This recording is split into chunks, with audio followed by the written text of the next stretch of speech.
प्यारे छात्रों, अगला टॉपिक हमारा है इलेक्ट्रॉन सिद्धांत, इलेक्ट्रॉन थ्योरी, जिसमें इलेक्ट्रॉन की अधिकता अथवा कमी के कारण ऋण तथा धन वैद्युत आवेश का होना। जैसा कि हम जानते हैं कि प्रत्येक परमाणु अपने मूलभूत कणों से मिलकर बना होता है, जिसमें उसके केंद्र पर नाभिक होता है, जिसमें प्रोटॉन होते हैं और इलेक्ट्रॉन होते हैं, और नाभिक के चारों ओर इलेक्ट्रॉन अपनी निश्चित कक्षाओं में चक्कर लगाते हैं। एक उदाहरण मैं यहाँ पर दे रहा हूँ, जैसे चित्र ए में दिखाया गया है। एक धन आवेश प्रोटॉन के रूप में नाभिक में है सपोज, और उतना ही ऋण आवेश उस परमाणु की नाभिक के चारों ओर होगा, जो कि चक्कर लगा रहा होगा। तो हम देखते हैं कि एक धन प्रोटॉन में आवेश होता है और एक ऋण आवेश इलेक्ट्रॉन में होता है। ये एक दूसरे के इफेक्ट को न्यूट्रल कर देते हैं, इसलिए इस समय ये परमाणु उदासीन है। इसका मतलब इसमें कोई भी आवेश इस समय नहीं है। अब आवेश कैसे होगा? दूसरा चित्र बी हम यहाँ पर देख रहे हैं कि जो इलेक्ट्रॉन इसमें था, वो चाहे हमने उसको रगड़ा या किसी प्रकार, वो इस कक्ष को छोड़कर बाहर चला गया।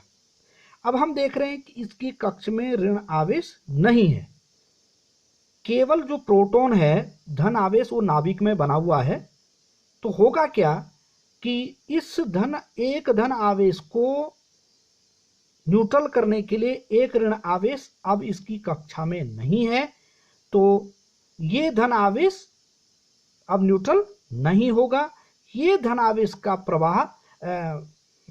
प्रभाव हमको इस परमाणु के सरफेस पर दिखाई देगा, अतः ये धन आवेश का आभास कराएगा, जिससे ये परमाणु क्या हो जाता है? धनावेशित हो जाता है।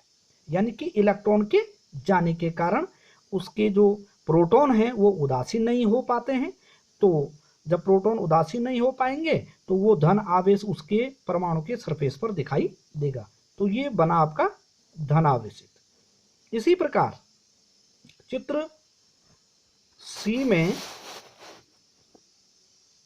एक प्रोटॉन और एक इलेक्ट्रॉन पहले से था परमाणु में। एक इलेक्ट्रॉन बाहर से आ गया, चाहे वो रगड़ने से आया चाहे किसी भी प्रकार से आया, इलेक्ट्रॉन बाहर से उस परमाणु में आ गया। अब इलेक्ट्रॉनों की संख्या हो गई यहां पर दो ऋण आवेश हो गए और एक धन आवेश है। तो बचा कितना? एक धन आवेश ने एक ऋण आवेश को न्यूट्रल किया, लेकिन ये जो बाहर से जो ऋण आवेश इलेक्ट्रॉन आया ये न्यूट्रल नहीं हो पाया। तो इस ऋण आवेश का प्रभाव हम इस परमाणु के सरफेस पर महसूस करते हैं, जिसके कारण ये क्या हो जाता है?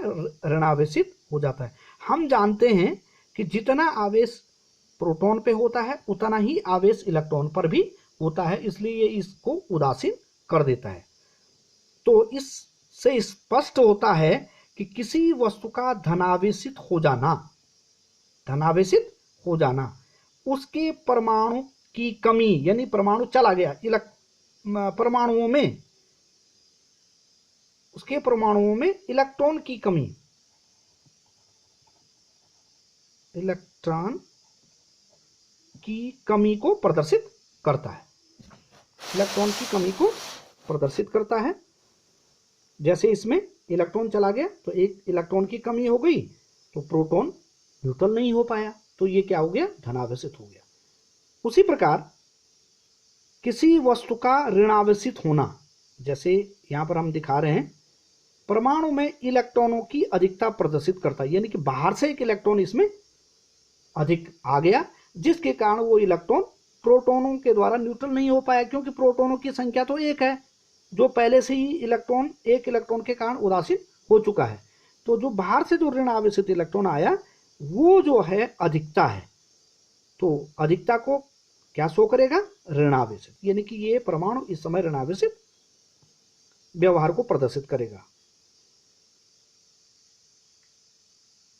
आदान प्रदान केवल इलेक्ट्रॉन का होता है। हम जैसे ऊपर हमने स्ट्रक्चर में देखा, परमाणुओं में देखा, केवल कौन जा रहा है, इलेक्ट्रॉन ही अंदर आ रहा है और बाहर जा रहा है। प्रोटॉन टाइटली बाउंड होता है, इसको हम नहीं निकाल सकते हैं।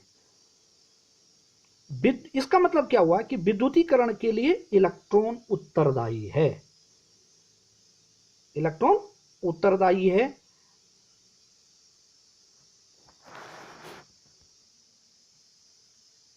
तीसरा टॉपिक है हमारा घर्षण द्वारा आवेशन का स्पष्टीकरण। पहले टॉपिक में हमने डिस्कस किया था कि आवनुष की छड़ बिल्ली की खाल पर रगड़ी जाती है तो क्या होता है। अब हम आवेश के आदान प्रदान, आवेश धनावेश कैसे होता है और ऋणावेश कैसे होता है, इसको हम जान चुके हैं। तो अब हम आसानी से पहले टॉपिक में जो आवनुष और बिल्ली की छड़ ऋणावेशित धनावेशित हो गई थी, इसकी व्याख्या हम कर सकते हैं। आवनुष की छड़ को जैसे ही हमने बिल्ली की खाल पे रगड़ा तो होता क्या है कि आवनुष की छड़ में बिल्ली की खाल से ऋण आवेश आ जाता है, इलेक्ट्रॉन आ जाता है। और इलेक्ट्रॉन आने से क्या होगा, आवनुष की छड़ में इलेक्ट्रॉनों की अधिकता होगी। हम पढ़ चुके हैं कि इलेक्ट्रॉनों की अधिकता किसके लिए जिम्मेदार है, ऋणावेश के लिए जिम्मेदार है। और आवनुष बिल्ली की खाल में इलेक्ट्रॉनों की कमी हो गई, इलेक्ट्रॉनों की कमी होगी तो इलेक्ट्रॉनों की कमी होने के लिए क्या होता है, धनावेशित। इलेक्ट्रॉनों की कमी जहां होगी वहां धनावेशित आ जाएगा। तो यानी कि बिल्ली की खाल धनावेशित हो गई और आवनुष की छड़ ऋणावेशित हो गई। इसी प्रकार कांच की छड़ को यदि हम रेशम की खाल पे रगड़ते हैं तो होता क्या है कि रेशम की खाल में कांच की छड़ से इलेक्ट्रॉन आ जाते हैं। तो कांच की छड़ में इलेक्ट्रॉनों की कमी हुई तो वो क्या हो गई, धनावेशित हो गई। और रेशम में इलेक्ट्रॉनों की अधिकता हो गई तो वो क्या हो गया, ऋणावेशित हो गया। तो इस प्रकार हम अब आवेश की व्याख्या हम इलेक्ट्रॉन के आधार पर समझ सकते हैं। धन्यवाद।